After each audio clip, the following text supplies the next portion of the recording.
Congress managed to fund half of the government it had not already done so in the voting last week. Here with highlights of the bill and other congressional matters, WTOP Capitol Hill correspondent Mitchell Miller. So they did get the government funded 6 months almost into the fiscal year? Yes, not without a lot of drama, which is usually the case around here. But among the many things that are included in this legislation is a new requirement related to telework. It's going to require the Office of Management and Budget to submit all agencies their return to office action plans within 90 days after this is actually signed into law.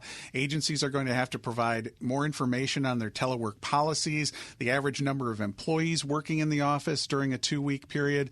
And as you well know, it's been nearly a year since OMB called on federal agencies to return staff to the office at least 50% of the time.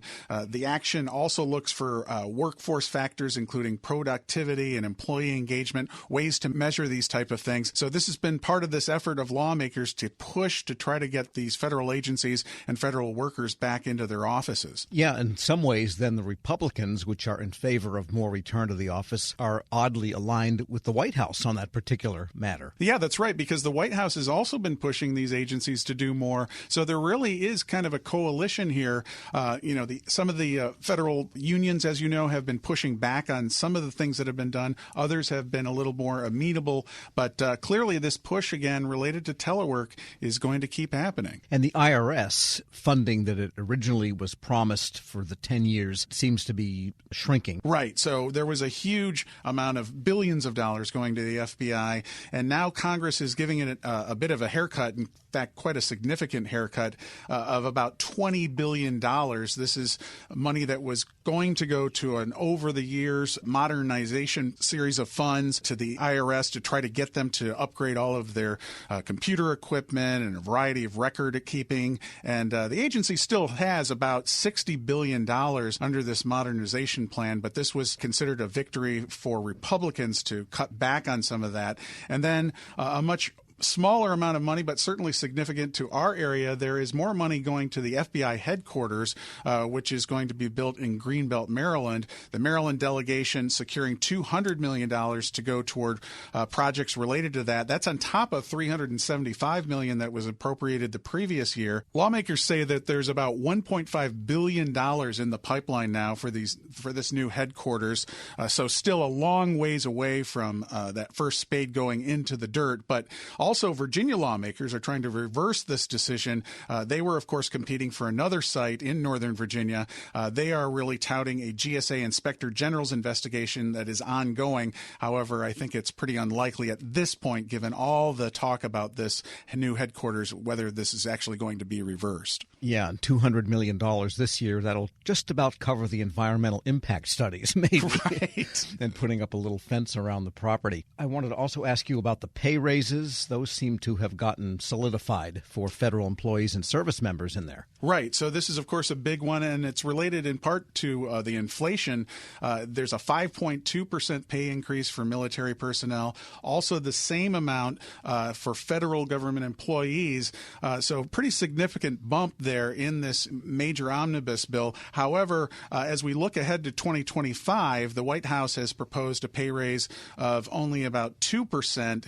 And as you know, that has caused some complaints from many of the federal employees unions. But for now, there will be this more than 5% pay hike coming. We're speaking with Mitchell Miller, Capitol Hill correspondent for WTOP.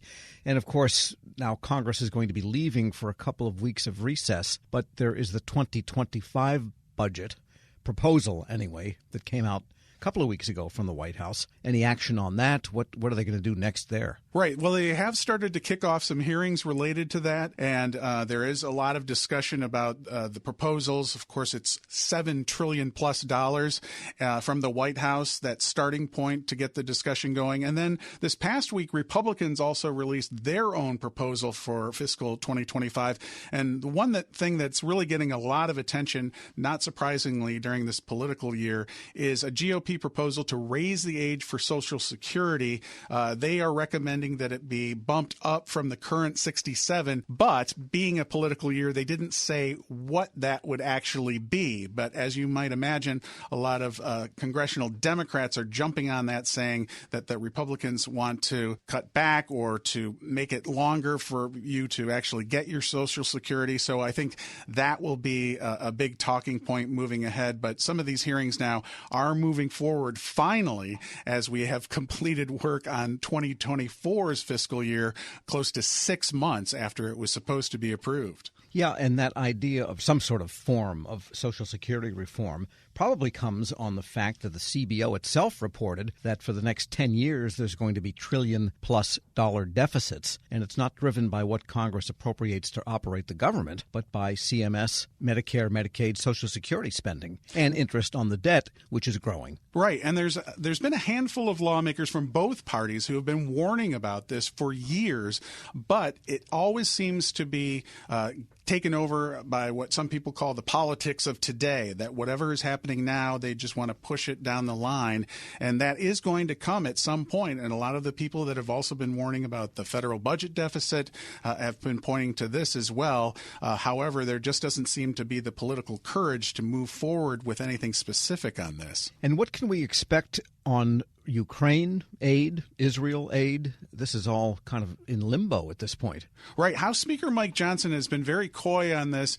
He's basically been trying to put everything on the shelf until everything was finally completed with the federal budget process, which was obviously an ordeal, as we just discussed. One possibility is that Ukraine aid and Israel aid might come up in separate proposals in the House. And then specifically related to Ukraine, one of the measures that's getting a lot of attention right now, or at least being floated as a trial balloon, is providing it as partly a loan to Ukraine. This has got a lot of support from Republicans. Democrats are still kind of feeling it out. Former President Trump has indicated that he likes that. And of course, a lot of House Republicans go along with what he wants. So they are kind of discussing whether or not that might happen. Keep in mind that the bulk of aid for Ukraine would actually be going back to replenish military equipment here in the U.S., and that it would only be a fraction that would actually go specifically to Ukraine without any strings attached. But there are lawmakers who now want to attach those strings. And then we'll have to see separately what happens for Israel, because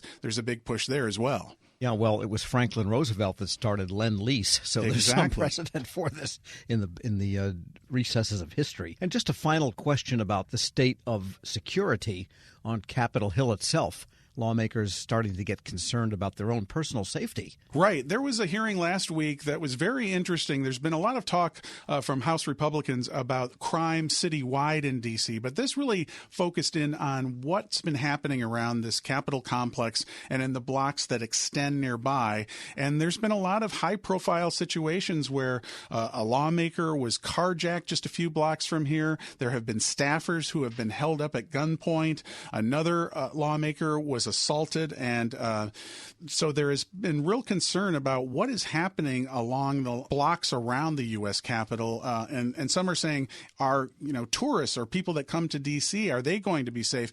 And during this hearing, it was acknowledged by the U.S. Capitol Police Chief Tom Temin that stepped up criminal activity has actually caused his officers to have to push out several blocks away from the Capitol to help Metropolitan Police here in D.C. to deal with these issues. And while crime overall in D.C. has gone down, there are areas around Capitol Hill, including robberies and stolen cars, are continuing to uptick. So a lot of concern about that around here. Now, on the other side, Chief Manger did point out that in the Capitol complex itself, the crime rate is very, very low, and it is obviously very, very well protected. But keep in mind, there are thousands of staff members that come in back and forth, not to mention all of the visitors that come to the Capitol in this whole area every day. So it is a concern that's got the attention of lawmakers for sure. Mitchell Miller is Capitol Hill correspondent for WTOP. As always, thanks so much. You bet. And we'll post this interview at federalnewsnetwork.com/Federal Drive. Hear the Federal Drive on your schedule. Subscribe wherever you get your podcasts.